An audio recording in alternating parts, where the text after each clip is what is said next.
தாயகம் தமிழ் ஒளிபரப்பு சேவை வையகம் தழுவிய வான்வழி தோழன்.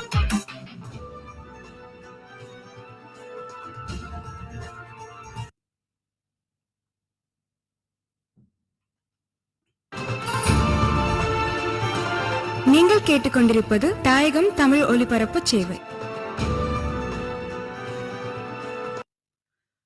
அன்பர்கள் அனைவருக்கும் இனிய காலை.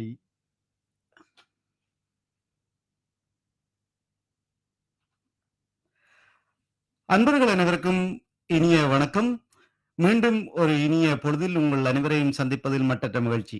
இன்று 2025 ஆண்டு ஜூன் மாதம் 30 திங்கட்கிழமை. தாயக கலைய நேரம் சரியாக 6:09. இப்பொழுது முதல் நீங்கள் கேட்கவிருப்பது சிறப்பு சந்திப்பு. தாயக கலையத்திலிருந்து என்று உங்கள் அன்பன் திரு அழகன். எல்லோரும் எப்படி இருக்கிறீர்கள்? அனைவரும் நலமோடும் வளமோடும் இருக்க எல்லாம் வல்ல இயற்கை என்னை அருள் வேண்டி தொடர்கின்றேன். இன்றைய சிறப்பு சந்திப்புக்காக எமது கலையகத்துக்கு ஈழத்தின் மூத்த முதுபெரும் எழுத்தாளர்கள் ஒருவரும் ஆசிரியரும் தமிழ் மணி கலாநிதி அகலங்கன் ஐயா அவர்கள் எமது தாயகம் தமிழ் ஒலிபரப்பு சேவையின் கலையகத்திற்கு வருகை தந்துள்ளார். அவருக்கு வாழ்த்துக்களை தெரிவிக்க விரும்புவோர், இணைந்து பேச விரும்புவோர் அழைக்கலாம் 0284582393. வாட்ஸ்அப் அல்லது வைபரில் இணைந்து கொள்ள சக 6149982996. இப்பொழுது தமிழ்மணி அகலங்கன் ஐயா அவர்களை வரவேற்றுக் கொண்டு தொடர்போம். வணக்கம் ஐயா. வணக்கம். தாயகம் தமிழ் ஒலிபரப்பு சேவையினருக்கும் என்னை பேட்டி கண்டு கொண்டிருக்கின்ற திரு அழகன் அவர்களுக்கும் எனது நன்றிகளை தெரிவித்துக் கொள்கின்றேன். இந்த நிகழ்ச்சியில் இணைந்து கொள்ளுகின்ற நேயர்களை மிகவும் அன்போடு வரவேற்கின்றேன். நன்றி ஐயா. எப்படி இருக்கிறீர்கள்? நாங்கள் நல்லா இருக்கிறோம். நான் பொதுவாகவே சின்ன வயதிலிருந்து யாராவது எப்படி இருக்கிறோம் என்று கேட்டால் ஏதோ இருக்கிறோம் என்றோ பரவாயில்லை என்றோ சொல்வதில்லை, நன்றாக இருக்கிறோம் என்றுதான் சொல்லுவேன். இன்றைக்கு வைத்தான் சொல்லுவேன், நன்றாக இருக்கிறோம். எங்களோட மனம்தான் எங்களோட வாழ்க்கை. உண்மைதான். உண்மையிலேயே என்னென்றால் நான் இப்படியும் சொல்லியிருந்தேன். என்னென்றால் நான் எங்களுடைய நேருடன் உரையாடும் போதும் சொல்லியிருந்தேன். என்னென்றால் நாங்கள் எப்படி இருக்கிறோம் என்று சொல்லி கேட்டா அவையில் ஏதோ இருக்கிறோம் அப்படின்னு சொல்றேன். ஆனா அப்படி எங்களுக்கு மனம் சரியில்லையோ உடற்சோர்வு சரியில்லையோ என்றாலும் நாங்கள் நல்லாக இருக்கிறோம் என்று சொல்ல வேண்டுமாம் என்று சொல்லி அதை நான் கேள்விப்பட்டேன். அப்ப எல்லோருக்கும் சொல்லியிருந்தேன். நன்றி ஐயா, நீங்கள் அப்படி சொன்னதுக்கு. இங்குள்ள காலநிலைக்கு நீங்கள் எல்லாம் பழகிவிட்டீர்களா? நான் பிரிஸ்பேன்ல இருந்தா நீங்க சிட்டிக்கு வந்திருக்கிறேன். பிரிஸ்பேன்ல காலநிலை ஓரளவுக்கு இலங்கையை போன்றதுதான். இந்த 3 மாதம் தான் கொஞ்சம் குளிராக இருக்கும். அதுவும் பெரிய அளவு குளிராக இல்லை, சாதாரணமா தாங்கக்கூடிய குளிர். வீட்டுக்குள்ளே அதுக்குரிய வசதிகள் இருக்கின்றன, அதுக்குரிய ஹீட்டர் எல்லாம் இருக்குது. வெளியிலையும் பெரிய அளவுக்கு குளிர் இல்லை. சிட்னி கொஞ்சம் குளிராக தான் இருக்கிறது. அதுக்குரிய உடுப்புகளை போட்டுக்கொண்டுதான் நீங்க செய்ய வேண்டியிருக்கிறது. அடுத்தது இப்ப உங்களை பற்றி சில விடயங்கள் சொல்லுங்கள் எங்களுக்காக ப்ளீஸ். நான் வவுனியாவிலே இலங்கையின் வடக்கு மாகாணத்தின் தலைவாசலாக விளங்குகின்ற வவுனியா மாவட்டத்தில் பம்பை மடுகன் சொல்லப்படுகின்ற ஒரு சிற்றூர், அது நகரத்திலே இருந்து 12 கிலோமீட்டர் தூரத்தில் இருக்கின்ற ஒரு சிறிய கிராமம். அங்குதான் பிறந்தேன். அங்குதான் 5ஆம் ஆண்டு வரையான ஆரம்ப கல்வியை பெற்றேன். அதற்கு பின்பு வவுனியா தமிழ் மத்திய மகாவித்தியாலயம், இப்பொழுது தமிழ் மத்திய மகாவித்தியாலயம், நாங்கள் படித்த காலத்திலே வவுனியா தமிழ் மகாவித்தியாலயம். அன்றைக்கு இலங்கையிலேயே இந்த தமிழ் மத்திய மகாவித்தியாலயம் என்ற பெயர் அந்த பாடசாலைக்கு மட்டும்தான். ஏனைய பாடசாலைகளுக்கு வெறும் மத்திய மகாவித்தியாலயம் தான் இருக்கும். இந்த வவுனியாவில எங்களுக்கு தமிழ் சிங்கள பிரச்சனை இருக்கிற காரணத்தால தமிழ் மத்திய மகாவித்தியாலயம் அந்த பெயரை வைத்திருக்கிறோம். அப்ப சிங்கள மாணவர்கள் அங்க கல்வி கேட்க முடியாது. இல்லாத போனால் வவுனியாவில சிங்கள மாணவர்களை சேர்த்தா கணக்கு பிரச்சனைகள் இருக்காங்க. அதனால தமிழ் மத்திய மகாவித்தியாலயத்துல நான் காப்போத சாதாரண தரம் வரையில கல்வி கட்டேன். அதுக்கு பிறகு வவுனியாவில காப்போத உயர்தரம் கற்றதுக்கு விஞ்ஞானம் கணித பாடம் கற்றதுக்கு வசதி இருக்கவில்லை 70ஆம் ஆண்டு. அப்ப 70 வரையில வவுனியா நிலைமை அதுதான், கலைத்துறை கற்கலாம். அதற்கு பின்பு நான் யாழ்ப்பாணம் ஸ்கந்தரோதயா கல்லூரி, சுன்னாகத்தில் இருக்கிற ஸ்கந்தரோதயா கல்லூரியில காப்போத உயர்தரத்தை கட்டேன். அங்கிருந்து யாழ்ப்பாணம் பல்கலைக்கழகத்துக்கு கணித புள்ளிவியல் பாடநெறிக்காக தெரிவு செய்யப்பட்டு அங்கே சென்று 3 ஆண்டுகள் அங்கே கல்வி கட்டேன். அதுக்கு பின்பு ஆசிரியர் பணியிலே நான் முதலாக நுவரெலியா மாவட்டத்திலே ஹோல்புரூக் தமிழ் மகாவித்தியாலயம் அக்கரப்பத்தினோடு சேர்ந்த பகுதி, அங்கே பணியாற்றி 5-6 ஆண்டுகள் அங்கே பணியாற்றி விட்டு மீண்டும் வவுனியாவுக்கு இடமாற்றம் பெற்று வந்து நான் படித்த அதே பாடசாலையிலே தமிழ் மத்திய மகாவித்தியாலயத்திலே பணியாற்றினேன். இடையிலே முஸ்லீம் மகாவித்தியாலயத்திலே பணியாற்றினேன். மீண்டும் திருப்பி தமிழ் மத்திய மகாவித்தியாலயத்திலே 10 ஆண்டுகள் பணியாற்றி ம். 55 வயதோடு பணி நிறைவு பெற்றுக்கொண்டேன். ஆ. உண்மையிலே 60 வயது வரைக்கும் நாங்க வேலை செய்யலாம். ஓ. ஆனா எனக்கு சமூக வேலைகள், சமய வேலைகள், எழுத்து பணிகள், ம்.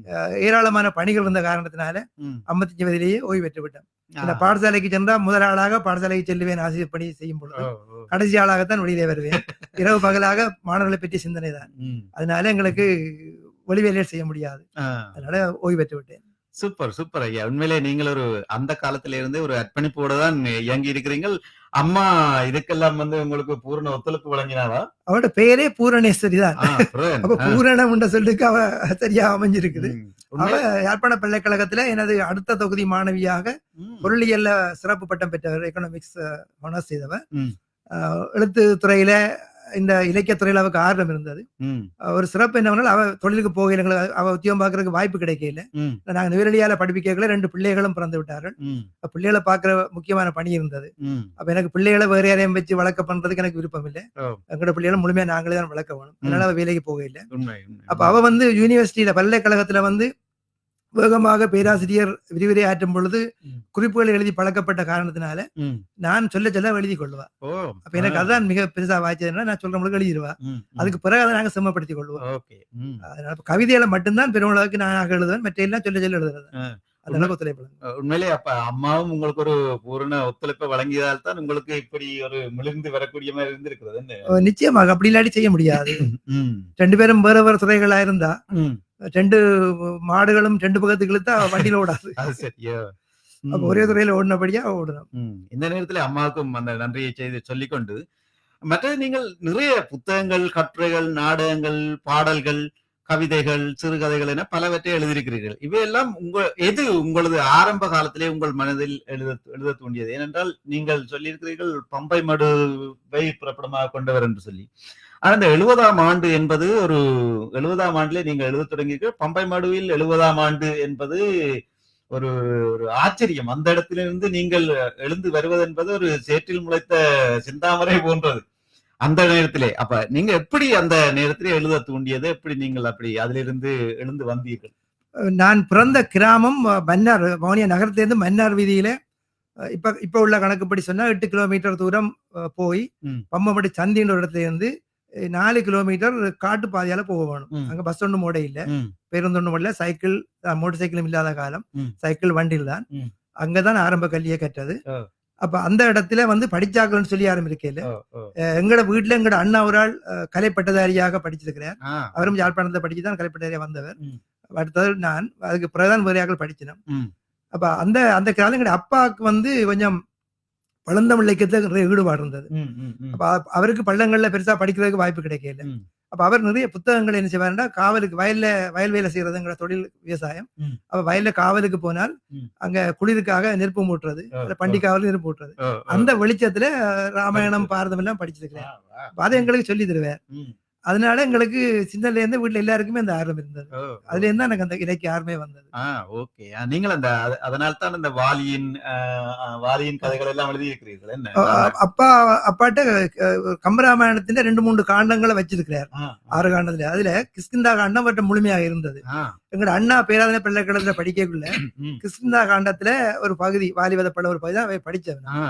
அப்ப எங்கட அப்பா சொல்லுவார் வாராக்களுக்கு, நான் 6 காண்டம் முழுக்க படிச்சனான், இந்த மகன் பல்கலைக்கழகத்துல பட்டம் படிக்கல ஒரு காண்டத்துல ஒரு பகுதிதான் படிக்கிறான்னு சொல்லுவார். தமிழ் அறிவு எவ்வளவுக்கு அவற்ற காலத்துக்கும் எங்கட காலத்துக்கும் வித்தியாசப்படுதுன்றதை காட்டும். உண்மைதான். அந்த கிஷ்கிந்தா காண்டத்துல இருந்தா நான் வாலிவதை படத்தை பற்றி நான் எழுதுனது, வாலியை பற்றி ஒரு ஆய்வு கட்டு எழுதுனேன்.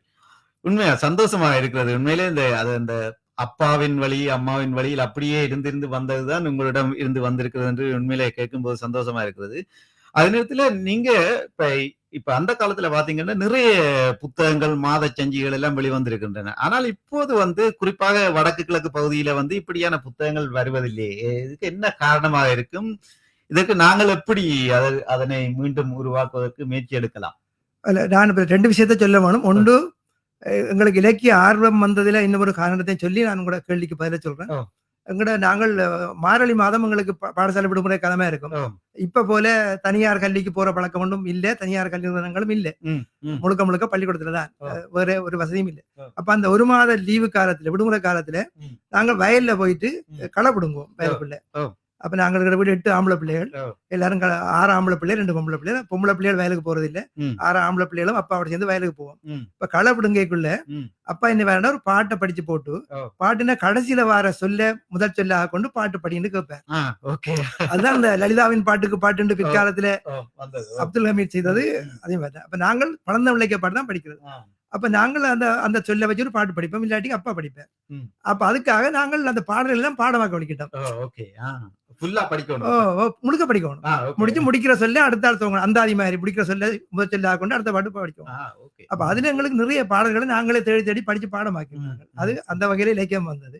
அடுத்தது சஞ்சிகைகள் அப்ப நிறைய வந்ததுன்னா வேற பொழுதுபோக்கே இல்லை. இப்ப எங்களுக்கு காப்பத சாதாரண தரம் பரீட்சை எடுத்து போட்டு 9 மாதம் செல்லும் ஒரு வாரத்துக்கு. இப்ப போல அந்த கூட்டா இருந்து பெனல் போட்டு பேப்பமாக்கி செய்யறது இல்ல. அவரவரை வீட்டை அனுப்பி வீட்டு தான் எல்லாம் செய்யறது. கிட்டத்தட்ட 9 மாதம் சொல்ல. நான் 70ஆம் ஆண்டு காப்போத சாதாரண தரம் பயிற்சி எடுத்தேன். 71ஆம் ஆண்டு 9ஆம் மாதம் தான் பருவரை வருது. அவ்வளவு காலத்துக்கு உங்களுக்கு வேற ஒண்ணும் தெரியாது. டிவி இல்ல, தொலைக்காட்சி இல்ல, ரேடியோ கூட நாங்கள் பெருசா கேட்கறது இல்ல. அப்ப எங்கட கிராமத்துல படம் பார்க்கிற வசதி ஒண்ணும் இல்ல. புத்தகம் தான் வாசிக்கணும். அப்ப வார நாவல்கள் நிறைய, அகிலண்ட நாவல், சாண்டிலிண்ட நாவல், கல்கிட நாவல், அப்படியான சரித்திர நாவல்கள், சமூக நாவல்கள் மற்றும் சஞ்சிகைகள் இதே வேலையா வாசிப்போம். அப்ப அந்த வாசிப்பு நிறைய இருந்தபடியா அங்கட எழுத்து பயிற்சிக்கு அது உதவியா இருந்தது. பள்ளிக்கூடத்துல நான் தமிழ் படிச்சது காப்போத சாதாரண வரை மட்டும்தான். அங்கால படிக்கல, அதுக்கும் இலக்கியம் படிக்கல. மேத்ஸ் படிச்சபடியா இலக்கியம் படிக்கல. அப்ப இந்த புத்தகங்களை வாசிச்சதுனால, சஞ்சிகைகளை வாசிச்சதுனாலதான் எங்களோட தமிழ் திருத்தமான தமிழாக, ஒரு இயற்றமிழாக, எழுத்து தமிழ சரியான வகையில கையாளுற காரணமே அந்த இதுதான். இன்றைக்கு பிள்ளைகளுக்கு சஞ்சிகைகள்ல வாசிக்கிறதுக்கு நேரம் இல்லை, வாசிக்கிற அளவுக்கு அவைக்கு வாய்ப்பும் இல்லை. சஞ்சிகை அச்சுறாக்களுக்கும் அதை விற்பனை செய்ய முடியாது கிடக்குது. அப்ப சரியான கஷ்டமா இருக்கு. சஞ்சிகைகளும் குறைஞ்சு போச்சு, வாசகர்களும் குறைஞ்சு போச்சு. இதனால தான் சஞ்சிகைகள் எல்லாம் குறைஞ்சிருக்கிறீங்கன்னு இருக்கு. இது அப்ப நாங்க இதை உண்மையிலே இது வந்து தொழிற்புரட்சி, இந்த தொழில்நுட்ப புரட்சி என்பது எங்களுக்கு ஒரு சீர்கேடாக இருக்கிறதா, இல்லாட்டிக்கு இதை எங்களை நல்வழிப்படுத்தி இருக்கிறதா? இது உண்மையில அச்சு ஊடகத்துல கையில வச்சு வாசிக்கிறது போல நாங்கள் யூடியூப்ல கேட்கறது வராது. இப்போ அதுக்கு பக்கத்துல இருந்து கொண்டு அதை கேட்டுக்கொண்டிருக்கிறது வராது. அறிவு சார்ந்து பார்க்கக்குள்ள எங்களுக்கு நிறைய யூடியூப்புக்குள்ள தகவல் பெறலாம். எங்களுக்கு அது இல்லைன்னு சொல்லிடாது. எல்லாரும் அறிவில்லாமல் புத்தகம் வாசிக்காதபடியே அறிவில்லைன்னு சொல்ல முடியாது. ஆனா கையில ஒரு புத்தகத்தை வச்சு வாசிக்கிற அளவுக்கு இல்லை. அது வந்து செம்மையாக இருந்தது. அப்ப அச்சில எழுதுனா அது இலக்கண சுத்தமா தான் இருக்கும். ஆனால் இப்ப நாங்கள் யூடியூப்ல கேட்கக்குள்ள இலக்கண சுத்தமான வாக்கியங்கள் இருக்கும்னு சொல்லிடலாம். அப்ப மொழி அறிவுண்டு வாக்கியக்குள்ள இப்ப உள்ளது போதிய அளவு மொழி அறிவை ஏற்படுத்த பழைய அச்சு ஊடகங்கள் வந்து போதிய அளவுக்கு மொழி அறிவை ஏற்படுத்துச்சு.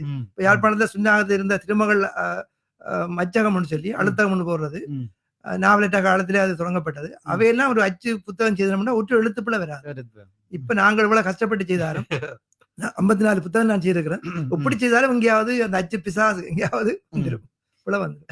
உண்மையா கேட்கவே சந்தோஷமா இருக்குது. உண்மையிலே இந்த 54 புத்தகம் எழுதியிருக்கிறேன் என்று சொல்லி இருக்கல, அதுல உங்களுக்கு பிடித்தது என்று சொல்லி இன்று வரைக்கும் உங்களை விட்டு மனதை அகலாம நீங்க ஒரு இன்னொரு ஆளுக்கு நீங்க ரெக்கமெண்ட் பண்றேன்னு சொல்லி சொன்னா எந்த புத்தகத்தை நீங்க சொல்லுவீங்க? இப்ப எல்லா புத்தகமும் உங்களுக்கு வந்து குழந்தைகள் போன்றதுதான், அதுல மாற்றம் இல்லை. ஆனா இப்ப எப்படியோ அந்த இதுல இருந்து ஒரு புத்தகத்தை நீங்கள் எடுத்து கொடுப்பீர்கள் என்று சொன்னால் ஒருவருக்கு எந்த புத்தகத்தை நீங்கள் முதலில் எடுப்பீர்கள்?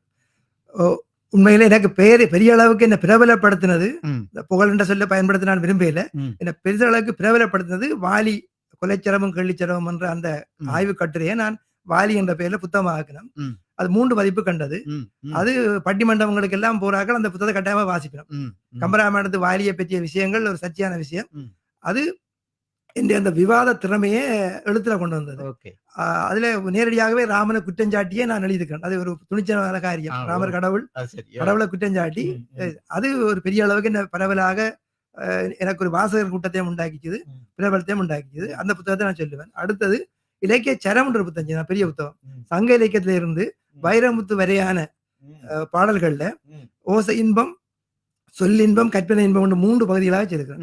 2மே மிக முக்கியமான புத்தகங்களாக நான் கருதுறேன். இப்ப இந்த வாலியின் புத்தகங்கள், இப்ப நீங்க சொன்ன புத்தகங்கள் நாங்கள் எங்கே பெற்றுக்கொள்ளலாம்? இப்ப எங்களுக்கு இப்ப இதுல இருக்க நேயர்கள் ஒருவர் தேவைன்னு சொன்னால் எங்கே பெற்றுக்கொள்ளலாம்? இப்ப இந்த 54 புத்தகங்களையும் 53 புத்தகங்கள் போடப்பட்டு நூலகம்.org ஓகே. அது இணையத்துக்குள்ள போனால் முழுமையாகவே வாசிக்கலாம். அப்படியா? அதுல இருந்து தகவல் எடுக்கலாம். ஓ. இப்ப ஜெர்மன் தமிழ் வானவேன்ற ஒரு வானவே ஓ. அவை இந்த புத்தகத்தை அதுக்குள்ள தேடி எடுத்து கட்டுரையில வாசி கொண்டிருக்கலாம். அண்மையிலே பாரத போரில் மீறல்கள் என்று நான் எழுதின ஒரு கட்டுரை புத்தகம் உண்டு. அதை 7 கிழமைக்கு 7 நிகழ்ச்சியாக கௌசின்னு சொல்லி கௌரி சிவபாலன் அவ வாசி கொண்டவர். என்ன புத்தகம் ஐயா? 7 அது பாரத போரில் மீறல்கள். ஏன்னா அது இலங்கையில யுத்தம் நடந்து கொண்டது.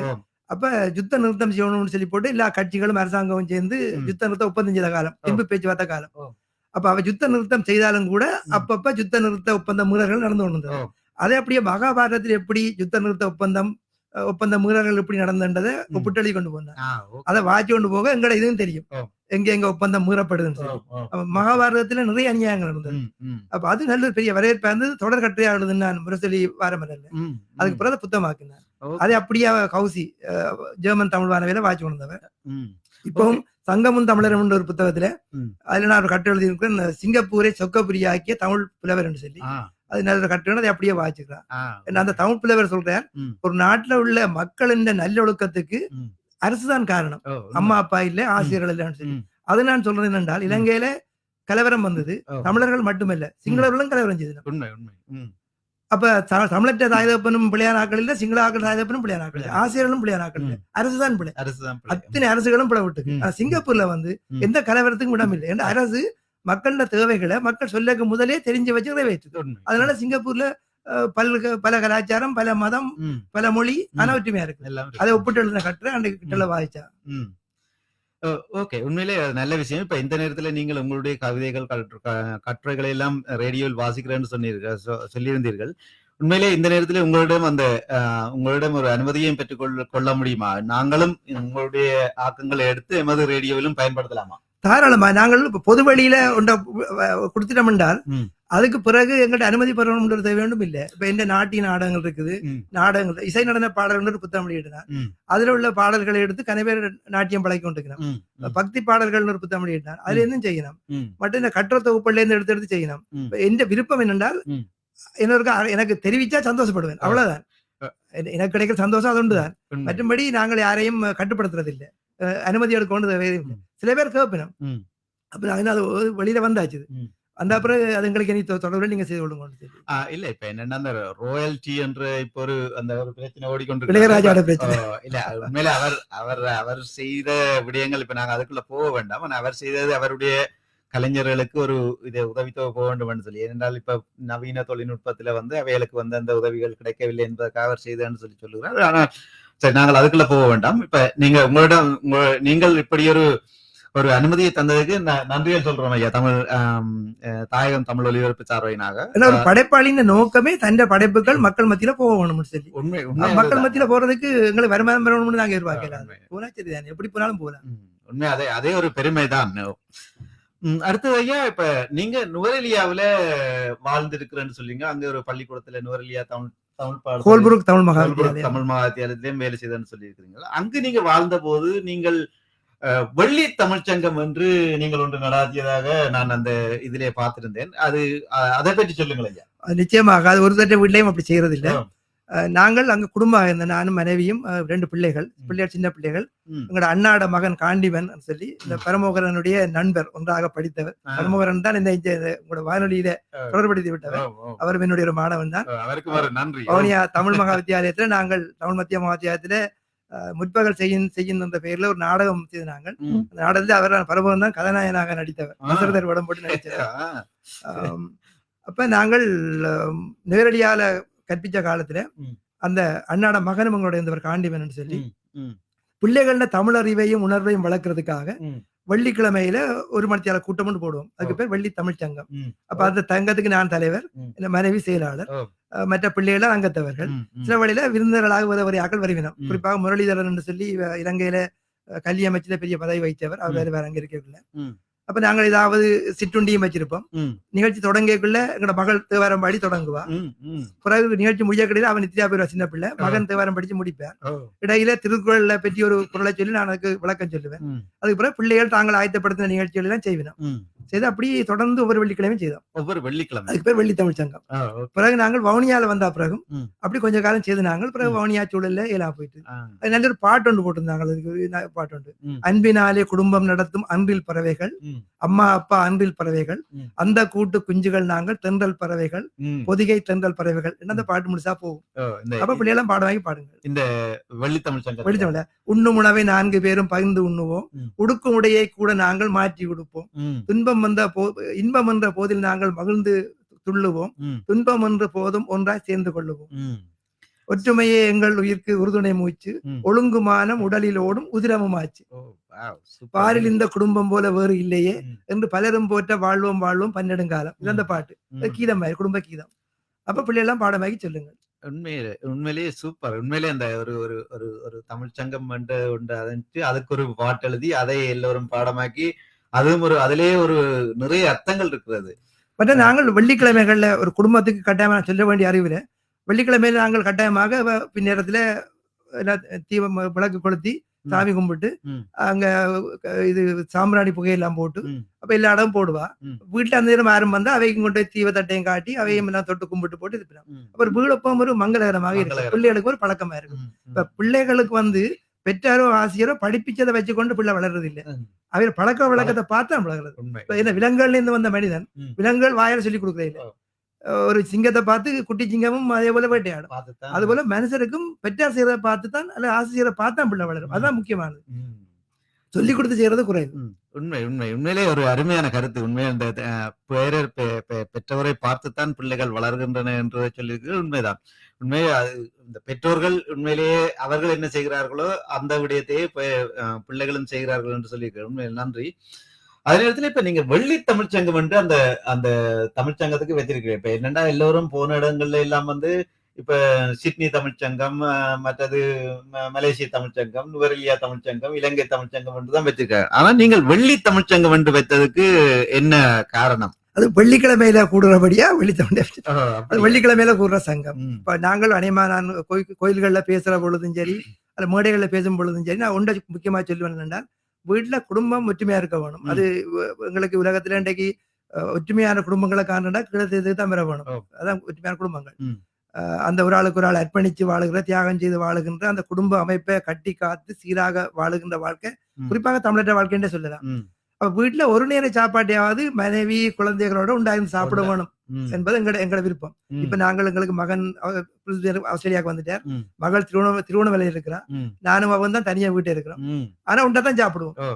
அதுக்கும் இடத்துல தான் சாப்பிடுவோம். வீட்டை இங்க வந்தா கதிரையில சாப்பிடுவோம், இடத்துல தான் சாப்பிடுவோம். சில பண்பாடுகள் எங்களுக்கு நல்ல ஆரோக்கியத்துக்கு நல்ல பழக்கத்துக்கு நல்ல வீடுகள்ல அப்படி ஒண்டா சேர்ந்து சாப்பிட ஒரு நேரம் சாப்பிட்டே உண்டா. இப்ப உங்களுக்கு இங்க மத்தியான சாப்பாடு கஷ்டமா இருக்கும், காலை சாப்பாடுங்க இரவு சாப்பாட்டையாவது குடும்பம் உண்டாயின்னு சாப்பிட்டால் ஒரு அந்யோன்யம் அன்பும் இருக்கும். அதுல உண்மையிலேயே உண்மை. அந்த காலத்திலேயே எல்லாம் அப்படியெல்லாம் விருந்து சாப்பிட்டது எல்லாம் ஏன் என்பது இப்பொழுதுதான் எங்களுக்கு புரிகிறது அல்லவா? நிச்சயமா. அதே நேரத்திலேயே இப்ப நீங்கள் இந்த இப்ப நீங்கள் இந்த கட்டுரைகள் எழுதியிருக்கிறீங்க, கதைகள் எழுதியிருக்கிறீங்க. சரி, அது உங்களுடைய சுற்றுச்சூழல் உங்களுக்கு ஒரு தாக்கத்தை ஏற்படுத்தி நீங்கள் அதுல இருந்து கதைகள் கட்டுரைகள் எழுதியிருக்கலாம். ஆனால் சோதிடம் சம்பந்தமாகவும் எழுதியிருக்கிறீர்கள் சில சில கட்டுரைகள். அப்ப அதெல்லாம் எப்படி நீங்கள் அதை படித்தீங்க? என் அப்பா நல்லா சோதிடம் பார்ப்பேன். அவர் எங்களை ஊர்ல உள்ள அத்தனை பேருக்கும் அவர் தான் சாதகம் குறிச்சு கொடுக்கறது. ஆனா காசு தொழிலாக செய்யல. அவர் வீட்டுக்கு நிலையம் எடுப்பார், கிணத்துக்கு நிலையம் எடுப்பார், சோதரம் பார்த்து சொல்லுவார். ஆனா ஒரு டைம் காசு வாங்குறது இல்லை. அவற்ற காலத்துல இருந்து கிட்டத்தட்ட 40ஆம் ஆண்டுல இருந்து பஞ்சாங்கம் முழுவதும் என்னட்ட இருக்கு. இப்போ பிறகு நானும் இந்த வார்டில படிச்சு கொண்டேன். இப்ப நாங்கள் ஒரு விஞ்ஞான மாணவனாக கணித மாணவனாக சோதரத்தை படிக்கக்குள்ள எங்களுக்கு எங்க பரிமாணம் கட்ட வித்தியாசப்படும். அதனால கன விஷயங்களை ஆராயக்கூடியா இருந்தது. அப்ப அதை ஆராய்ச்சியில கட்டுரை எழுதியிருக்கேன். பிறகு நான் இப்பெல்லாம் விட்டுட்டேன். இப்ப கூட சில விஷயங்கள் இருக்கு. இப்ப சனீஸ்வரன் சொல்றோம். உண்மையா அவர் சனீஸ்வரன் அல்ல, சனேஸ்வரம் தான் அவருக்கு பேர். சனேஸ்வரன் மெதுவாக அசைபவர். இப்ப சனி 2.5 வருஷம் 30 பாகையை கடக்கிறது 2.5 வருஷம் பிடிக்கிறது ஒரு வீட்டை கடக்கிறது. அப்ப அவர்தான் கிரகங்களுக்குள்ள மெல்ல மெல்ல கடக்கிறவர். சனீஸ்வரம் இயங்குகிறது, சனேஸ்வரம் மெதுவாக இயங்குவார். அதை நாங்க சனீஸ்வரன் ஆக்கி போட்டோம். இப்ப தமிழ்ல ஞாயிறு திங்கள் செவ்வாய் புதன் வியாழன் சொல்றோம். வியாழன் அல்ல, வியாழம். வியாகம். அங்க வியாழம். அப்ப ஆண்பால் போட்டு வியாழன் என்று சொல்லல எங்கிட்ட. அது சரியா? அது சரி. அது இல்ல. அப்ப ஞாயிறு, திங்கள், செவ்வாய், புதன், வியாழம், வெள்ளி, சனி, பாம்பு 2 ஆகுது. தியா சம்பந்தர் தேவாரத்துல பாருங்க. அப்படியான சில விஷயங்கள் எல்லாத்தையும் நாங்கள் சூடத்தோட சேர்ந்து ஆராயக்கூடிய இருந்தது. ஓகே. நன்றி ஐயா. இப்ப நாங்கள் சுதந்திர கழித்து இப்ப நிறைய விடயங்கள் நாங்கள் திருத்திக் கொள்ள வேண்டியே இருக்கிறது. இல்ல சோதரத்துல பொய்ன்னு ஒண்ணும் சொல்லல. அது சொல்றவன் பொய்யா சொல்றானே தவிர சோதரம் பொய் இல்ல. உண்மைதான். அதுல 30 பாகைக்கு ஒவ்வொரு வீட்டை பிரிக்கிறோம். 12 வீடு 360 பாகைக்குள்ள 12 வீட்டையும் அடக்கிறோம். ஒவ்வொரு வீட்டுல ஒவ்வொரு நட்சத்திரங்கள் 27 நட்சத்திரங்களையும் அதுக்குள்ள அடக்கிறோம். 9 பாதங்கள் ஒரு வீட்டுக்குள்ள வருது. 12 ராசி. அந்த பெர்மிட்டேஷன் காம்பினேஷன் நாங்க மெச்சல சொல்றாங்க. அப்படி பாக்கல எக்கச்சக்கமான சேர்க்க வரும். அப்ப ஒரே போல ஒரு ஆள் போல மற்ற ஆளுக்கு வாது மிக மிக அருமை. உண்மைதான். உண்மையிலே என்ன எங்களுக்கு அந்த சோதரன அந்த அடிப்படை அறிவு கூட இல்லாவிட்டாலும் இப்ப நீங்கள் சொல்லும் போது எவ்வளவு விடயங்களை தெரிந்து கொள்ள வேண்டும் என்று ஆர்வத்தையும் தூண்டுகிறது. அதே நேரத்தில் அந்த அதன் அடிப்படை அமைப்புகளும் எங்களுக்கு விளங்கிக் கொள்கிறது. நன்றி ஐயா. அடுத்து நீங்கள் இந்த அன்றில் பறவைகள், இலக்கிய நாடகங்கள், அகலங்கன் கவிதைகள் போன்ற புத்தகங்களுக்கு சாகித்ய மண்டல விருது பெற்றிருக்கிறீர்கள். இந்த புத்தகங்களின் சிறப்பு அம்சமாக நீங்கள் கருதுவது என்ன? இலங்கையில தேசிய சாகித்ய மண்டல விருது தான் அதி உயர்ந்த விருது. அது அரசு இலக்கிய விழாவில அரசு இலக்கிய விருதுன்னு அதுக்கு பேர் வச்சுக்கிறோம். சாகித்ய மண்டலன்றது சமஸ்கிருத சொல்லு. சிங்களத்துல சாகித்ய மண்டலம் தான் பயன்படுத்திக்கிறோம். நாங்கள் சாகித்ய மண்டல விருதுன்னு சொன்னாலும் அரசு இலக்கிய விருது அதுக்கு பெயர். இந்த 4 துறை சார்ந்த 4 புத்தகங்களுக்கு நான் தேசிய சாகித்ய மண்டல விருதை பெற்றிருக்கிறேன். அதுல ஒன்று அன்றில் பறவைகள். அது இலங்கை ஒலிபரப்பு கூட்டுத்தாபனத்துல ஒலிபரப்பாகிய நாடகங்கள். நாங்கள் ரேடியோ நாடகங்கள், வானொலி நாடகங்கள் நிறைய எழுதியிருக்கோம். அந்த நாடகங்களை தொகுத்து ஒரு புத்தகமாக்கி அந்த புத்தகம் பரிசு பெற்றது. இலங்கையிலேயே வானொலி நாடக தொகுப்புக்காக முதல் சாகித்ய மண்டல பரிசு பெற்றது என்ற அன்றில் பறவைகள் தான். அதுக்கு பிறகு என்ற இன்னொரு புத்தகம் சிறுவர் பாடல்கள், சின்னஞ்சிறிய சிறுவர்கள் சிறுவர் பாடலுக்கு தேசிய சாகித்ய மண்டல விருது கிடைச்சது. இப்ப சிறுவர் இலக்கியம் படைக்கிறது சரியான கஷ்டம். நாங்கள் சிறுகதை, நாவல், கட்டுரை எல்லாம் செய்கிறோம். சிறுவர் இலக்கியம் அந்த பிள்ளைகளின் மன உள வளர்ச்சிக்கு ஏற்ற வகையில் இருக்கணும். அதுக்குரிய சொற்பிரயோகம் இருக்க வேணும், விளங்கக்கூடியா இருக்கணும். இப்ப நாங்கள் திரைப்படத்துல பார்த்தோம்னா குழந்தை பிள்ளை கதைக்கிற கதை எழுத்தாளன் வயசுக்கு கதைக்கும். 50 வயசு எழுத்தாளன் தண்டை வரிவை வச்சுக்கொண்டு பிள்ளைய கதைக்க விடுவார். அது பிள்ளையோட இயல்பான வார்த்தையா இருக்காது. அப்ப நான் சில பயிற்சிகளும் பெற்றுக்கிறோம் அந்த சிறுவர் இலக்கியத்துல. அதனால அந்த சிறுவர் பாடல் அது பரிசு பெற்றது. அதுக்கு பிறகு நான் நிறைய நாட்டிய நாடகம் எழுதியிருக்கிறேன், நாட்டிய பாடல்கள் எழுதியிருக்கிறேன். அதை தொகுத்து ஒரு பெரிய புத்தகம் அகலங்கன் இசை நடன பாடல்கள், அதுக்கும் தேசிய சாகித்ய மண்டல விருது கிடைச்சது. அதே போல கோயில்களுக்கு பக்தி பாடல்கள் நிறைய எழுதியிருக்கிறேன். அந்த அகலங்கன் பக்தி பாடல்களுக்கும் சாகித்ய மண்டல விருது கிடைச்சது. 4க்கு நேரடியாக சாகித்ய மண்டல விருது கிடைச்சது. இதை விட 4 புத்தகங்களுக்கு சாகித்ய மண்டல சிறப்பு சான்றிதழ் கிடைச்சது. கங்கையின் மைந்தன் ஒரு நாடக நூல் கிடைச்சது, அது இந்தியாவிலையும் பரிசு கிடைச்சது. மற்றது திருக்கேசர் நாட்டிய நாடகம், திருக்கேசர் நாட்டிய நாட புத்தகத்துக்கு கிடைச்சது. அந்த நாவல் ஒன்று அலைக்குமுள்ள நாவல் கிடைச்சது. எங்கள் காடுன்னு சிறுவர் நாடக நூல் கிடைச்சது. 4 நாடக நூல்கள், 4 நூல்களுக்கு சான்றிதழும் கிடைச்சிருக்கு. வடமாகாணம், வடகிழக்கு மாகாணம் வேற.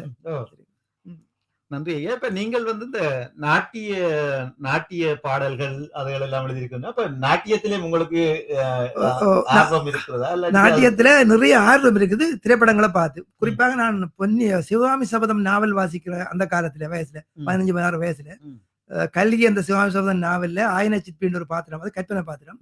சிவகாமின்ற ஒரு நடன பாத்திரப்பெண், அதுவும் கற்பனை பாத்திரம் தான். ஆனா இன்றைக்கு சிவகாமி கற்பனை பாத்திரமா ஆயன சிற்பி கற்பனை பாத்திரமான்னு தெரியாது அவ்வளவு. இப்ப வந்தியத்தேவன், பொன்னியின் செல்வன்ல வர வந்தியத்தேவன் கூட ஒரு 90% கற்பனை தான் வந்தியத்தேவன். அப்ப அதுல அந்த சிவகாமி ஆறு நடனங்களை மிக அற்புதமாக விவரிப்பார் கல்கி. படியேறு திருச்சூலம் தோன்றும் தோன்றும் என்று பாட்டுக்கு அவ ஆடுறது வாதாபி நகர்ல, முன்னர் அவனுடைய நாமம் கேட்டால் பாட்டுக்கு அவ ஆடுறது தமிழ்நாட்டுல, அது எல்லாத்தையும் அவர் வர்ணிக்கிறத பார்த்தே எனக்கு நாட்டியத்துல ஆர்வம் வந்துட்டு. அப்புறம் திரைப்படங்கள்ல வந்த பத்மினி, வயந்தி மாலா போன்ற அவை குமாரி கமலா அவை டான்ஸை பார்த்து நாட்டியத்தை பார்த்து அதுல ஆடுறோம். சிலப்பதிகாரத்துல அரங்கேற்ற காத மிக அருமையா இருக்கும். அதுகள்ல எனக்கு அது ஒரு தனி விருப்பம். அதனால நாட்டிய பாடல்கள் நிறைய எழுதியிருக்கேன். பல அரங்கேற்றங்கள்ல இந்த பாட்டு அண்மையில கூட 28ஆம் தேதி வவுனியால ஒரு நாட்டிய அரங்கேற்றம் நடந்தது. அதுல இந்த பாட்டு ஒன்றுக்கு ஆடிக்கணும். இங்க சிட்னில ஒரு பாட்டுக்கு சிட்னில ஒரு பாட்டுக்கு அரங்கேற்றம் செய்திருக்கணும். கனடால செய்திருக்கணும், லண்டன்ல செய்திருக்கணும், இலங்கையில நிறைய செய்திருக்கணும். அதனால நாட்டிய பாடல் எழுதணும். நாட்டிய நாடகம் நூல் 2 நாட்டிய நாடக நூல் செய்திருக்கிறேன். ஒன்று திருக்கேசரம், மற்றது பத்தினி தெய்வம்னு சொல்லி. தமிழ் தின போட்டியில இந்த நாட்டிய நாடகங்கள்ல 3 நாட்டிய நாடகங்கள் தேசிய மட்டத்தில் முதல் பரிசு பெற்றிருக்குது. அதுல 2 புத்தகம் செய்கிறோம். ஒரு புத்தகம் திருக்கேசரம் நாட்டிய நாடகம், 3.5 மணித்தியாலம் தொடர்ச்சியாக நாட்டியம் நடந்தது. திருக்கேசரம் கும்பாசவத்துக்கு முதல் நாள் இரவு. இப்ப திருக்கேசரத்தின் அவையோட அனுசரணையில காரைக்கால் அம்மையார் நாட்டிய நாடகம் பழைய கொண்டிருக்கிறோம். எழுதி கொடுத்து கொண்டு வந்து பழைய கொண்டிருக்கிறோம். உண்மையில சூப்பர். நீங்கள் அந்த நீங்க ஒரு கலையில் மட்டுமன்று இல்லாமல் எல்லா கலையும் தொட்டு சென்றிருக்கிறீர்கள். அது தேவை என்னென்றால் வவுனியாவில படிச்சாக்கின்ற ஆக்கள் சரியான குறைவு. இப்பதான் வவுனியா கல்வியில கலை இலக்கியத்திலே ஆக்கள் குறைவு. அப்ப 90களுக்கு பிறகு வவுனியா ஒரு தனி இடமா போயிட்டு யாழ்ப்பாணம் செயலிழந்து போயிட்டு வன்னிக்குள்ள சண்டை நடந்தது. வவுனியா பகுதியை வவுனியா வன்னி தான் இருந்தாலும் வன்னி பகுதிக்குள்ள இஞ்சால கொழும்போடையும் தொடர்புகள் குறைவு. புத்தகங்களும் வவுனியால இல்லை. எல்லா துறைகளையும் வளர்க்க வேண்டிய தேவை இருந்தது. அப்ப நாங்க நாடகம் எழுதினோம், நாட்டிய நாடகம் எழுதினோம், இசைப்பாடல் எழுதினோம், சிறுகதை எழுதினோம், நாவல் எழுதினோம், சிறுவர் இலக்கியம் எழுதினோம், பேச்சுகள். அப்ப எல்லாத்தையும் நானே செய்து காட்ட வேண்டிய ஒரு தேவை வந்துட்டு. இப்ப நான் சொல்றேன் அப்படின்னா யாழ்ப்பாணத்துல ஒரு கலை இலக்கியம் வளர்க்கறது ஆற்றங்கரையில மரம் வளர்க்கறது போல, வவுனியால வளர்க்கறது பாலைவனத்துல ஒரு பயிரை செய்யறது போல. அப்ப நாங்க அதனால எல்லா துறையிலையும் ஈடுபட்ட ஒவ்வொரு துறையிலையும் நான் ஏதோ ஒரு வகையில சாதிச்சுட்டு நான் பெருமைப்படுறேன். என்ற முற்றத்துக்கரடின்ற ஒரு சிறுகதை பள்ளியிட்டான். கரடி அதுல முற்றத்துக்கரடின்ற அந்த சிறுகதை தேசிய மட்டத்தில் பரிசு பெற்ற சிறுகதை. அது சர்வதேச போட்டியிலும் பரிசு பெற்றது. அந்த புத்தகத்துக்கு தமிழ்நாடு SRM யூனிவர்சிட்டி சிறந்த 5 வருஷம் வந்த சிறந்த சிறுக தொகுப்புகளுக்குள்ள முதலாவதாக தேர்ந்தெடுத்து இல்ல இந்தியா காசு 1,25,000 காசு வந்தினோம். அங்கே ஒரு நாள் அங்க தங்கி அவையோட ஹோட்டல் தங்கினா செய்யணும். அது ஒரு பெரிய விருது. அந்த சிறுகதையின் கருத்து மிக அற்புதமான கருத்து. வடகிழக்கு போராட்டத்தை நான் அரசியல் கட்சியில விரும்பல. போராட்டத்துல நாங்கள் எங்களோட உயிரிழப்புகளை பற்றியும் உடைமை இழப்புகளை பற்றியும் தான் அதிகமாக பேசிக் கொண்டிருந்தாங்க. நான் அந்த முற்றத்துக்கரடி சிறுக தொகுப்புல ஒரு கௌரவ இழப்பை பற்றி போறேன். ஒரு மனுஷன் கௌரவம் ஒரு வயசு போன ஒரு 80 வயசு முதியவரை ஒரு இராணுவ சிப்பாய் அவரை பார்த்து டே என்று கதைக்கிறது, அவற்றை மனசுக்கு முன்னால கதைக்கிறது, அவற்றை ஊர்ல கதைக்கிறது. ஆனா அவர் எப்படி ஆளுண்டால் அவர் இளம் வயதுல காட்டுக்குள்ள போனா காட்டு உலிவிந்தம்பழம் அந்த பழம் பறிக்க போய்க்குள்ள கரடி வரும். அந்த கரடி அங்க போன பொம்பளைகளை பிடிக்க வரைக்குள்ள இவர் இந்த கரடியோட சண்டை பிடிச்சு அதை தூக்கி எறிஞ்சு கரடி வைத்த கண்ணில தோண்டி ஒரு கண்ணு முறை இல்லா போயிட்டுது. அப்படி ஒரு வீரனானான். அப்ப அந்த ஊர்ல மதிக்கப்படுற ஒரு பெரிய மனுஷன். காட்டுல இந்த கரடியை தூக்கி எறிஞ்சு மக்களை காப்பாற்றி போட்டு வந்தவரை இப்ப முத்தத்துல வந்த கரடி அந்த கரடி அவரை விரட்டுது. அவர் ஐடென்டி கார்டை கேட்கிறாங்க. ஐடென்டி கார்டை அவன் கொச்ச தமிழ்ல கேட்கிறான். எடுத்து கொடுக்க அது கீழே விழுந்து போச்சுது. விழுந்தோன்னு அவன் சொன்னா அடோ எடுடா எடுக்கலாதவன். அப்ப எடுடா எடுக்கலாதவன் கேட்காத அவர் பெரிய அவமானமா இருக்கு. அதை எழுதுன அந்த சிறுகதை எல்லாம் பெரியதா இருந்தது. உண்மையிலேயே இந்த முற்றத்து கரடி என்ற கதை அதனை எனக்கு வாசிக்க வேண்டும் என்று அதை தூண்டி கொண்டிருக்கிறது. உங்களுடைய மற்ற புத்தகங்களோட ஒப்படைகளை இந்த புத்தகம் இன்னும் தூண்டி கொண்டிருக்கிறது. ஏனென்றால் எல்லோரும் இந்த போர் என்று சொல்லி அந்த விடயங்களை மட்டும் எழுதினாலும் உங்களுக்கு நீங்கள் எழுதின விடயங்கள், நீங்கள் தொட்ட விடயங்கள் ஒரு பிரமிப்பாக இருக்கிறது. இதெல்லாம் இப்ப நான் கேட்கும் போது இந்த மாதிரியான விடயங்கள் எல்லாம் எங்களுக்கு எவ்வளவு தாக்கத்தை ஏற்படுத்துகிறதுன்றது இந்த புத்தகம் சொல்கிறது என்று நான் ஏற்றுக்கொள்கிறேன். இப்பொழுது ஒரு அன்பர் இருக்கார். நான் அவரை இணைத்து விட்டு செல்வோம். ஐயா ஹலோ, வணக்கம். வணக்கம் அழகன், நான் நந்தன் கதைக்கிறேன். வணக்கம் நந்தன், சொல்லுங்கள் சார். வணக்கம். நான் கூட மாணவன். வணக்கம். வவுனியா மகாவித்தியாலயம் முஸ்லீம் மகாவித்தியாலயத்துல எல்லாம் படிச்சினாங்க சார். சொல்லுங்க. 99ஆம் ஆண்டு கொமர்ஸ்ல படிக்கிறாங்க. கலாட்டி கட்ட ஒரு அபிமான மாணவன். எப்படி இருக்கிறீங்க சார்? நீங்க சரியான மெல்லிஸ் தானே. இப்ப உடம்பு நான் ஆரண்டு பார்த்துதான் இப்ப பெரிய தோற்றம் இல்ல. இந்த குளிருக்கு போட்ட உடுப்புகள் உங்களை பெருசா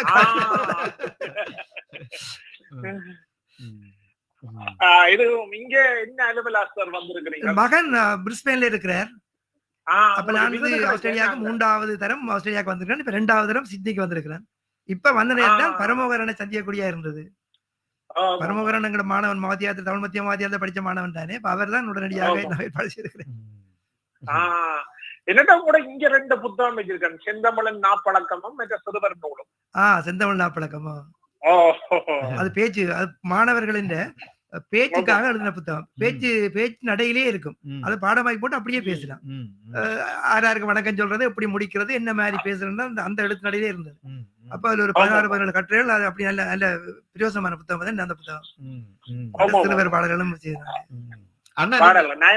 நான் புத்தகங்கள் சேகரிக்கிறேன் சார். அப்ப அதுல உங்களோட புத்தகங்கள் எல்லாம் இருக்கு. நன்றி. அது பிறகு வெளிவந்த புத்தகங்கள்ட்ட இருக்காது, கடைசியா வந்து இருக்காது. இல்ல நான் இப்ப கடைசியா சென்சர் எடுத்தேன். அப்ப உங்களோட புத்தகங்கள் கொஞ்சம் எனக்கு இப்போ ஒரு 3 மாதத்துக்கு முதல் தான் எங்கட புத்தகமும் ஜீவனதியும் அனுப்பினவில்லை. இது செந்தவன் நாப்பழகம் 3 பதிப்பு வந்ததானே, 4 பதிப்பு செய்தது. பிறகு அங்க குமரன் பதிப்பகம் 2 பதிப்பு செய்தது. அதுல ஒன்று அரசாங்கம் அவங்களோட சிலபஸ் செய்த அந்த பதிப்பு. அப்ப அது வந்திருக்குமா எங்களுக்கு சேர சின்னல்ல இருந்து தெரியும். நன்றி நன்றி, சந்தோஷம். Okay okay. நான் எங்க இருந்து பேசுறீங்கண்ணா? நான் சிந்தி அழகன் உங்களோட முந்தி கதைச்சிருக்கிறேன். நான் நடுக கதைக்கிறேன். நான் இப்ப இந்த கம்ப்யூட்டருக்கு முன்னால இருந்து நான் ஆபீஸ் வேலை செய்து வந்தேன்னா அப்ப வீட்டு கம்ப்யூட்டர்ல தான் பார்த்தேன் ஒரு நேர் காணல் போட்டா முதல் ஆரண்டு எனக்கு பிடிச்சு கொள்ளாம போயிட்டு சார் இந்த முகம் எல்லாம் மாறிட்டது. அப்ப தான் பிறகுதான் கண்டு கொண்டேன் சார். அப்ப இங்க இருந்து கொண்டு நாங்கள் சார் நான் சார் இவியல எல்லாம் படிப்பிச்சேன். நான் காஜோ கிரிதரன்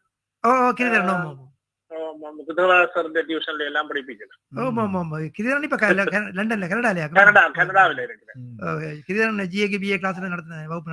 நடத்தினேன். நான் கொழும்புல படிப்பிச்சேன். அங்க இருந்துட்டு வாரேன் நான் செமினார் அதுகள். ஆனா நான் படிச்சது வவுனியா மாவட்டத்துல தானே. சார் எங்களுக்கு சின்னல இருந்து தெரியும் சார் இந்த சேவைகள் கோயில்கள்ல பேசுறது. இப்ப கோயிலிலேயே பேசுறதெல்லாம் குறைவு. ஏன்னா இப்ப கோயில முழுக்க கிரிகள் ஆகமும் கிரிகைன்னு சொல்லி அதுகளை போயிட்டே தவிர ஆடல் பாடல்கள் கிரியல் ஆனை கொண்டாடுற அளவுக்கு கேவலமா போயிட்டுது. அப்படிலாம் சொல்லணும். ஆனையை கொண்டு வந்து விழா கொண்டாடுற அளவு கேவலம் வந்துட்டு மண்ணில பேச்சுகளுக்கு எல்லாம் மரியாதை இல்லாம போச்சு. கோயிலால பேசுறதுக்கு வாய்ப்பு எந்த கோயிலும் வவுனியாவில உங்களோட பேச்சு இல்லாம நடக்கிறேன் இல்லையா? எல்லா கோயிலையும் பேசுறேன். இப்ப ஞாபகம் இருந்தானே நாங்கள் உண்மையிலேயே உங்களோட மாணவர்கள். ஒரு விருதும் கிடைச்சேன் குயின்ஸ்லாந்து எழுத்து பணியிலே 50 ஆண்டுகள் நிறைவு செய்ததுக்காக குயின்ஸ்லாந்துல. சரியா, நீங்க தொடர்ந்து இணைந்திருங்கன்னா நாங்கள் இந்த விருது சம்பந்தமா நாங்க இப்ப கதைப்பும் கேட்டதுக்கு நன்றி. என்ன நீங்களும் மற்றவர்களுக்கு உங்களோட நண்பர்களுக்கும் தெரியப்படுத்துங்கண்ணா. நன்றி சார், நன்றி. நல்லா நீண்ட ஆயுசா இருந்து எங்களோட தமிழுக்கு நல்ல சேவை செய்யணும். நாங்க உங்களை வாழ்த்துக்கிறோம். நீங்க தான் எங்களை வாழ்க்கணும். ஆனா நாங்கள் எங்களுக்கு நீங்கள் தேவையணும். வாழ்த்துக்கள் வாழ்த்துக்கள். நல்லா இருக்கணும், எல்லாரும் நல்லா இருக்கணும். நன்றி நன்றி அண்ணா, நன்றி நன்றி. உண்மையிலே அவர் உங்களை இதில் பார்த்து உங்களுடன் கதைத்தது என்பது ஒரு சந்தோஷமா இருக்கிறது. நன்றி. இன்னும் பார்ப்பவர்கள் நீங்கள் முளைத்து ஐயாவுக்கு வாழ்த்துக்கள் சொல்லலாம். மன்னிக்க வேண்டும். அடுத்தது ஐயா, இப்ப நந்தண்ணாவும் கேட்டிருந்தாரு, இப்ப உங்களுக்கு அண்மையில் விருது கிடைத்தது என்ற பிரின்சிபல். இப்ப அந்த விருது சம்பந்தமா சொல்லுங்களேன். இப்ப எப்படி நீங்கள் 50 ஆண்டு கடந்து செய்திருக்கிறீர்கள்? நான் 70ஆம் ஆண்டு காப்போத சாதாரண தரம் கற்கிற காலத்துல வவுனியா தமிழ் மத்திய ஆலயத்துல அந்த நேரத்துல சரஸ்வதி பூசை நேரத்துல ஒரு 40 நிமிஷம் நான் பேசியிருக்கிறேன். கையில ஒரு குறிப்பும் இல்லாமல் இலக்கிய பேச்சு உண்டு. அப்பதான் தொடங்குறது எங்க இலக்கிய பணி. அதோட ஒரு வில்லு பாட்டு ஒன்று எழுதி, அந்த சந்திரமதியில சிதம்பரம் சம்பந்தமான வில்லு பாட்டு ஒன்று எழுதி எங்களோட மாணவர்களோட சேர்ந்து மடியில செய்திருக்கிறேன். அதான் நேரடியாக ஒரு இலக்கிய பயணம் வந்தது. ஆனா 74ஆம் ஆண்டு சித்திரை மாதம் 24ஆம் தேதி சுவடுகள் என்ற ஒரு புதுக்கவிதை தொகுப்புல இந்த கவிதை ஒன்று வெளிவந்தது. அதுதான் முதல் அச்சில வெளிவந்தது. அப்ப அப்படி பாக்கல இப்ப எங்களுக்கு 50 வருஷம் முடிஞ்சது அச்சு ஊடகத்துல இந்த ஆகப்பணி வந்து 75ஆம் ஆண்டு 24/4/75. அப்ப அதை அறிஞ்சு கொண்டு இங்க சுதான்னு சொல்லி அங்க இருக்கிறார் பிரிஸ்பேன்ல ஒரு இலக்கிய ஆர்வலர். அவர் இதை விழாவாச்சி கொண்டு தொடங்கினார். 2023ஆம் ஆண்டு நான் நிக்கக்குள்ள தாமரை செல்லி பெரிய எழுத்தாளர் அவருக்கு அந்த பொன் விழா செய்யக்குள்ள நானும் நின்றேன். நானும் அவ பற்றி எல்லாம் பேசினேன். அப்பவே சொன்னவர், உங்களோட 50 வருஷம் வெப்ப நிறைவு செய்து இங்க வந்தா சொல்லுங்க, கட்டாயமா செய்ய வேணும்னு சொல்லி அதன்படியாகத்தான் இங்க பிரிஸ்பேன்ல அந்த ஒரு விழாவா செய்தேன். எனக்கு இன்னும் வருவதற்கு செய்து. ஓகே, நன்றி. உண்மையிலே நீங்கள் இந்த விருது மட்டும் உங்களுக்கு போதாது. நாங்களும் எல்லா இடங்களிலும் நீங்கள் கௌரவிக்கப்பட வேண்டியவர்கள் என்று இந்த இடத்துல கூறிக்கொண்டு எல்லோரிடம் கேட்டுக்கொள்கிறோம். அதே நேரத்திலே இப்ப ஆஸ்திரேலியாவுக்கு நீங்க வந்திருக்கீங்க. ஆஸ்திரேலியாவில தமிழ் எப்படி இருக்குது, நீங்கள் என்ன நினைக்கிறீங்க? ஆஸ்திரேலியாவில எங்களோட குயின்ஸ்லாந்து மாநிலத்துல பிரிஸ்பேன்ல தமிழ் பாடசாலை நடக்குது. அந்த பாடசாலைக்கு நான் பல தடவை போயிருக்கிறேன். அங்க நடக்கிற அந்த தமிழ் போட்டிகளுக்கு நான் நடுவராகவும் கலந்து கொண்டிருக்கிறேன். அங்க மிக சிரமப்பட்டு அந்த பிள்ளைகளுக்கு கற்பித்து கொண்டிருக்கிறோம். பிள்ளைகள் சரியாக எழுதாட்டிங்க கூட கதைக்க தெரிஞ்சாலே காணும் கட்டாயம், அது பெரிய காரியம். அதே போல 2023ஆம் ஆண்டு நான் வந்த நேரத்துல அப்ப ஆஸ்திரேலிய பட்டதாரிகள் சங்கம் நடத்தின போட்டி ஒன்றுக்கு நடுவராக கலந்து கொண்டேன் சிட்னியில. அப்ப அந்த அந்த போட்டியை கலந்து கொண்ட பிள்ளைகள் வந்து அதில் உற்சாகமாக பேசினார்கள். அநேகமாக பேச்சு போட்டி தான் நான் நடுவராக கலந்து 2 போட்டி கலந்து கொண்டேன். அங்கே ஒரு ஒரு ஒன்றை நான் அறிமுகப்படுத்தினேன். அப்படி என்றால் 1, 2, 3 தான் பரிசு கொடுத்து வந்தவன் வளமையாக. 3ஆம் பரிசு 2 பேரை கொடுக்கக்கூடியதாக நாங்கள் புள்ளிகளை போட்டு அவை வற்புறுத்தான் 3ஆம் பரிசு 2 பேரை கொடுங்க. அப்ப அவை கேட்டோம் ஏன் அப்படி சொல்றீங்கன்னு சொல்லி. 4 பேரை பரிசு கொடுக்கணும்னு அதான் வழி. 1ஆம் பரிசு 2 பேரை கொடுத்தா 2ஆம் பரிசு இல்ல, 2ஆம் பரிசு 2 பேரை கொடுத்தா 3ஆம் பரிசு இல்ல, அப்ப 3ஆம் பேரும் 3ஆம் பரிசு 2 பேரை கொடுத்தா 4 பேர். அப்ப உங்களுக்கு பல இடங்கள்ல இருந்தும் வாராக்களுக்கு 4 பேருக்கு வாய்ப்பு கிடைக்கும் தானே சொல்லி அந்த வருஷம் 2 துறைகள்ல 4 பேருக்கு பரிசு கொடுக்கப்படணும். பிள்ளைகள் ஆர்வமா இருக்கணும். ஆனா அந்த அவை பாடசாலை மொழியாக இங்கிலீஷ் ஆங்கிலம் இருக்கிறபடியாலையும் வீடுகள்ல ஆங்கிலமே கதைக்கிற காரணத்தாலையும் உச்சரிப்புல கணக்கு சிக்கல் இருக்கு. இந்த கானா எல்லாம் ஹானா மேத்தானே உச்சரிக்கிறது, வடமொழி சமஸ்கிருத மேத்தான் உச்சரிக்கணும். உச்சரிப்புல கணக்கு இருக்கு. இந்த குளிப்பிரதேசங்கள்ல வாழ்றாக்கள் சரியா வாயை திறந்து உச்சரிக்கிறது இல்லை. நாங்கள் இலங்கையில தமிழ்நாட்டுல இருக்கிறாங்க நல்லா ரானா பானா சொல்லுவோம். இங்க உள்ளாக்களுக்கு அந்த சத்தம் வந்து பல்லுக்குள்ளாக வாரது, நேரடியாக வாயில வார குறைய பல்லுக்குள்ள வார, அதனாலே அந்த உச்சரிப்புகள் கஷ்டப்படுது. மற்றபடி பெற்றார் நல்ல ஆர்வமா இருக்கணும். பிள்ளைகளை தூண்ட வேணும் கட்டாயம். அண்மையில கூட கன்பராவில நடந்த ஒரு தமிழ் விழாவில ஒரு சிறுவர் நாடகம் கட்டு எழுதி கொடுத்தேன். சிறுவர் நாடகத்திலே ஒரு 10 நிமிஷத்துக்குரிய நாடகம் செய்துட்டோம் விழாவில. அதுல முக்கியமான கருத்து போட்டேன்னா அந்த பிள்ளை கேட்குது நாங்களே தமிழ் படிக்கணும்னு சொல்லி. அப்ப அதுக்கு நாங்கள் தமிழர் எங்களோட பண்பாடு அறிய வேணும் என்றெல்லாம் சொல்லி பிள்ளைக்கு பெருசாக விளங்காது. அப்ப அதுல ஒரு கருத்து சொல்றேன் என்றால் தமிழர் 2ஆம் மொழியாக ஆஸ்திரேலியா அரசாங்கம் இப்ப சொல்லுது, உங்களுக்கு அதுல புள்ளியும் கிடைக்கும், பல்கலைக்கழகத்துக்கு போறதுக்கு புள்ளியும் கிடைக்கும்டா. பிள்ளை அதுல ஒரு ஆர்வம். இப்ப கனடாலே அப்படி இருக்குது, ஆஸ்திரேலியாலயும் அப்படி இருக்குதாக நான் கேள்விப்பட்டேன். அப்படி தூண்டினால் பிள்ளை சில வழி அதுக்காக 2ஆம் மொழியா படிக்க கேட்டாங்க. பட் உங்களோட பாட்டியோட கதைக்க விருப்பம் இல்லையா, தாத்தாவோட கதைக்க விருப்பம் இல்லையான்னு கேட்டா கதைக்க விருப்பம். தாத்தாவுக்கு உங்களோட மொழி தெரியாது, இங்கிலீஷ் தெரியாது, அப்ப என்ன செய்ய புரியல, இதை கட்டாயம் தமிழ் கதைக்க வேணும் அப்படின்னு நாடகம் செய்தாங்க. ஓகே, இப்ப நீங்க ஆல்ரெடி பதில சொல்லிவிட்டீர்கள் போல் இருக்கிறது. ஆனா இருந்தாலும் நான் இன்னும் அந்த கேள்வியோட ஒட்டிய கேள்வி கேட்கிறேன். இங்கு பிறந்த பிள்ளைகள் வந்து பலர் தமிழை விளங்கி கொள்றார்கள், ஆனால் அவைகளால பேச முடியல. சிலர் வந்து ஒன்றுமே அந்த தமிழ்ல பேசவும் முடியல, அவைக்கு விளங்கி கொள்ளவும் முடியல. இப்ப இதுக்கு வந்து என்ன நீங்க இவைகளுக்கு வந்து நீங்க என்ன அறிவுரை சொல்ல விரும்புறீங்க? இவைகளுக்கா இல்ல பேரண்ட்ஸுக்கா? நீங்க யாருக்கு இந்த அறிவுரை சொல்லி அவைகள் வந்து தங்களை தமிழ்ல வளர்த்துக் கொள்வதற்கு நீங்கள் யாருக்கு என்ன அறிவுரை சொல்லலாம்? இப்ப நாங்கள் சின்ன பிள்ளைகளா இருந்த காலத்துல எங்களை பெற்றாருக்கு எங்களை என்ன எண்ணம்னா எந்த பிள்ளை இங்கிலீஷ்ல ஒரு வார்த்தை சொல்ல மாட்டுதான்னு எங்களை பெற்றார் ஏங்கிச்சு. இப்ப நாங்களுங்கிற உங்களை பேர பிள்ளை தமிழ்ல ஒரு வார்த்தை சொல்ல மாட்டுறாங்க தமிழ்ல. அப்ப வீட்டுல பெற்றார் தமிழ்லயே கதைப்பினமா இருந்தால் பிள்ளைகள் கட்டாயம் தமிழ்ல பழகும். எங்களுக்கு எனக்கு இங்க 2 பேர பிள்ளைகள், மூத்த பேர பிள்ளைக்கு 12 வயசு, மற்ற பிள்ளைக்கு 5 வயசு. 2 பிள்ளைகளும் நல்லா தமிழ் கதைக்கும். அதே இந்த 4 வயசு பிள்ளை வந்து நல்ல தமிழ் கதைக்குது. ஏன்னா இன்னும் பள்ளிக்கூடத்துக்கு போத்தவங்க. 12 வயசு பிள்ளை பாட்டெல்லாம் பாடும் எல்லாம் செய்யும், ஆனால் இங்கிலீஷ் எழுதி வச்சு தான் பாடும். ஆனால் அந்த தமிழ் உச்சரிப்புல கொஞ்சம் சிக்கல் இருக்குது. வீட்டை சரியாக பல காய்ச்சனம் என்றால் பிள்ளைகளும் கதைக்கும். பிரிஸ்பேன்ல நிறைய பிள்ளைகள் அப்படி செய்யணும். ஆனா சிட்னி பக்கத்து சிட்னில மெல்பர்ன்ல வீட்டுல பெற்றார் இங்கிலீஷ கதைக்கிறபடியா பிள்ளைகளும் இங்கிலீஷை தான் கூட பாக்கி விரும்புவேன். சரியா தெரியாது கண்டளவுல இல்ல. இங்க கூடுதல பேரண்ட்ஸ் வந்து இங்கிலீஷ்லயும் கதைக்கணும். ஆனா இப்ப இங்க சிட்னிலயும் ஒரு தமிழ் பள்ளிக்கூடம் இருக்கிறது. 2-3 பள்ளிக்கூடம் இருக்குது. ஆனா 2 பள்ளிக்கூடம் வந்து மிகப்பெரிய பள்ளிக்கூடம்.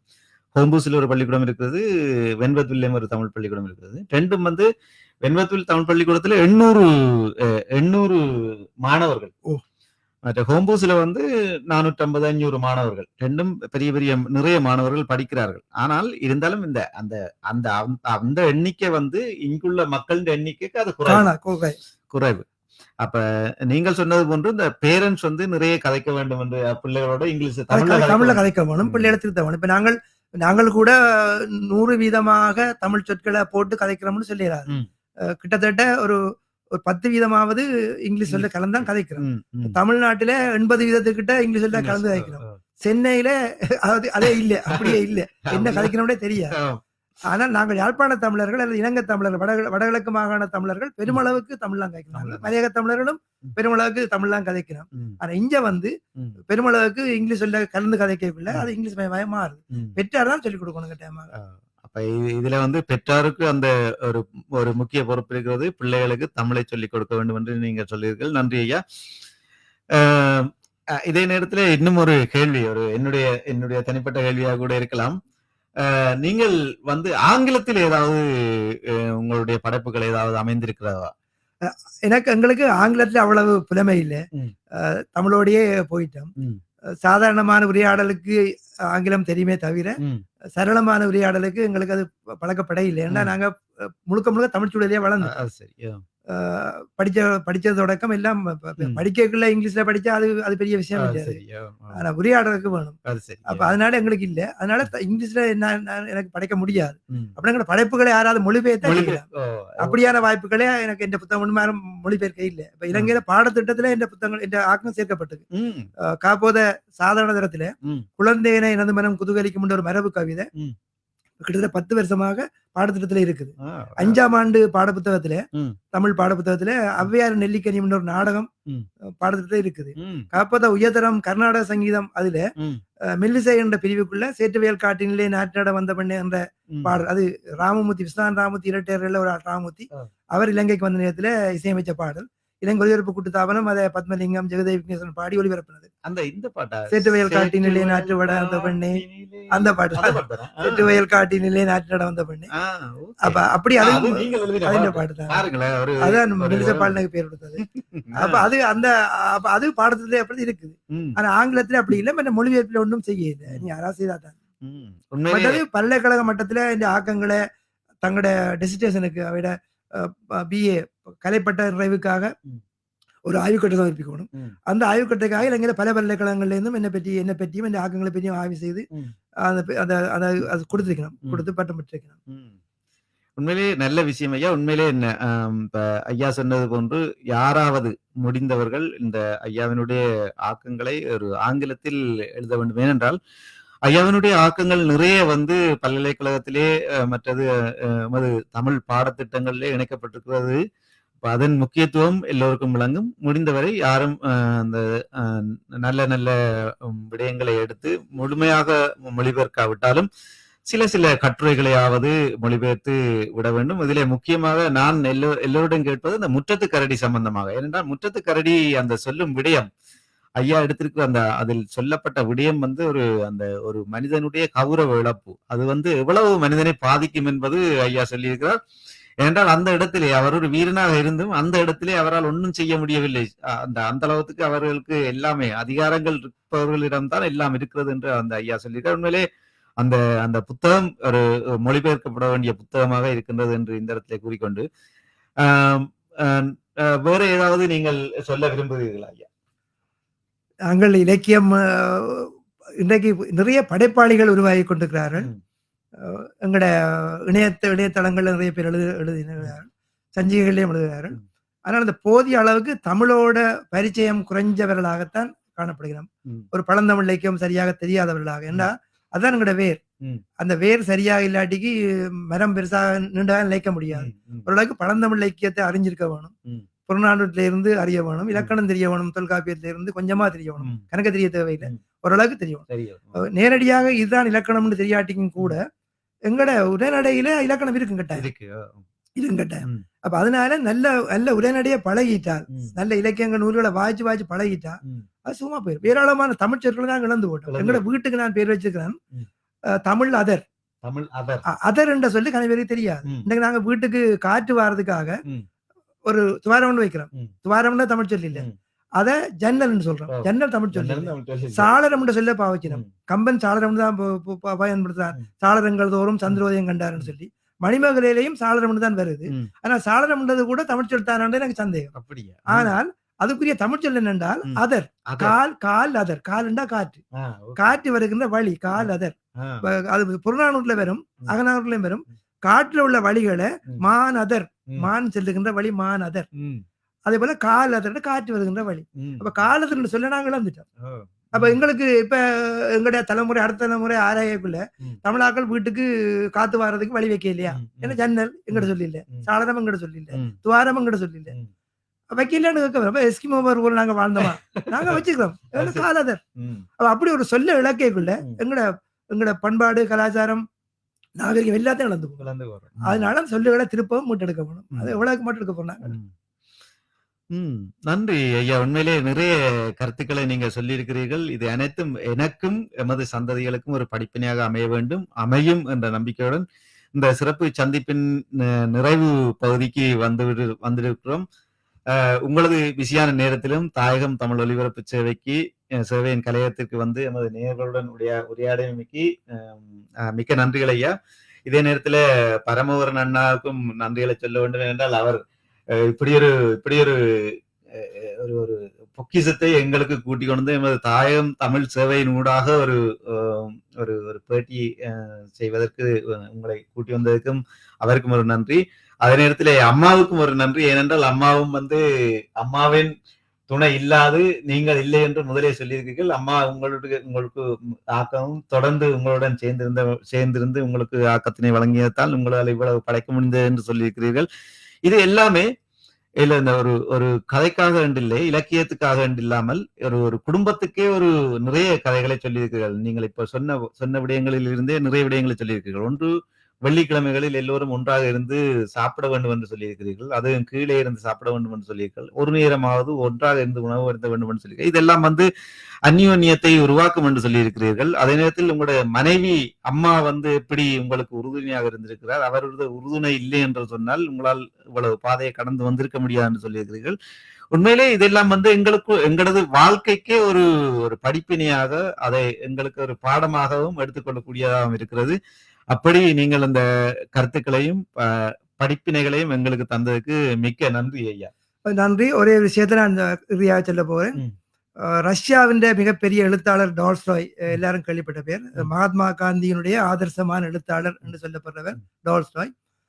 அவரது மனைவி ஒரு தடவை சொல்றார் என்றால், டால்ஸ்டாய் மிகப்பெரிய எழுத்தாளர், உலகத்தால் மதிக்கப்படக்கூடிய மிகப்பெரிய மனுஷன், ஆனா ஒரு கெட்ட புருஷன். எனக்கு புருஷன் வகையில அவரை கொல்லணும்னு தான் நான் இப்போ நினைக்கிறேன்.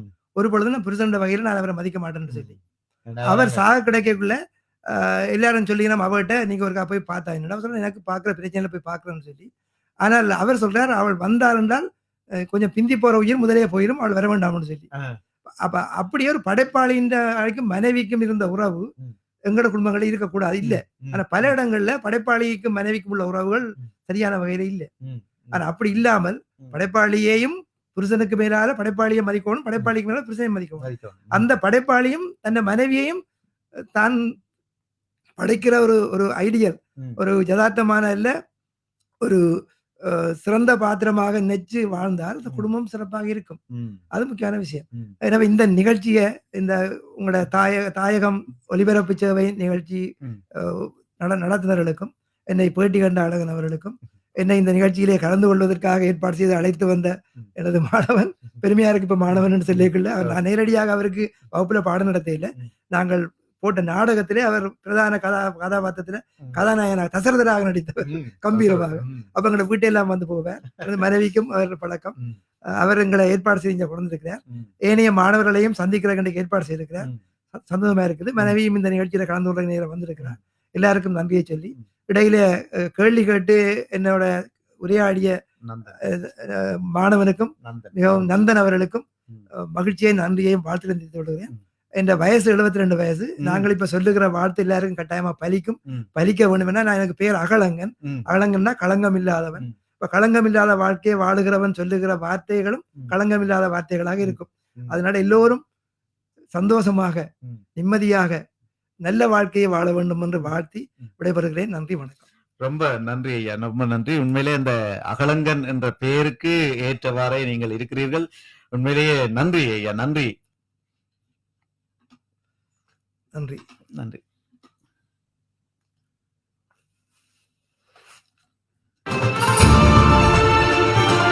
நீங்கள் கேட்டுக்கொண்டிருப்பது தாயகம் தமிழ் ஒலிபரப்பு சேவை.